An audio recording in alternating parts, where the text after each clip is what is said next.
রাশিয়ার সাবেক পরিবহন মন্ত্রী রোমান স্তারোভয়েতের মরদেহ উদ্ধার করা হয়েছে।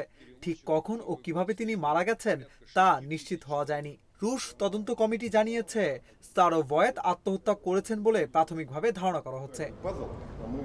সংবাদ মাধ্যম বিবিসির প্রতিবেদনে জানা যায়, সোমবার সকালে প্রেসিডেন্ট ভ্লাদিমির পুতিন স্তারোভয়েতকে বরখাস্ত করেন, তবে বরখাস্তের কারণ জানানো হয়নি। পরবর্তীতে সহকারী পরিবহন মন্ত্রী আন্দ্রেই নিকিতিনকে ভারপ্রাপ্ত মন্ত্রী হিসেবে নিয়োগ দেওয়া হয়। এর কয়েক ঘন্টা পর মস্কোর উপকণ্ঠে একটি গাড়ির ভেতর থেকে স্তারোভয়েতের মরদেহ উদ্ধার করা হয়। তার শরীরে গুলির চিহ্ন পাওয়া গেছে। তদন্ত কমিটি বলেছে, ঘটনার পেছনের কারণ উদ্ঘাটনের চেষ্টা চলছে।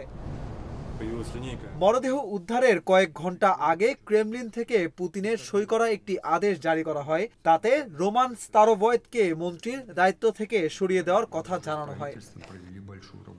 গত বছর মে মাস থেকে রাশিয়ার পরিবহন মন্ত্রীর দায়িত্ব পালন করছিলেন রোমান স্তারোভয়েত। এর আগে তিনি রাশিয়া ইউক্রেন সীমান্তবর্তী কুরস্ক অঞ্চলের গভর্নর ছিলেন। রাশিয়ার এই অঞ্চলের বেশ কিছুটা অংশ দখলে নিয়েছিল ইউক্রেন।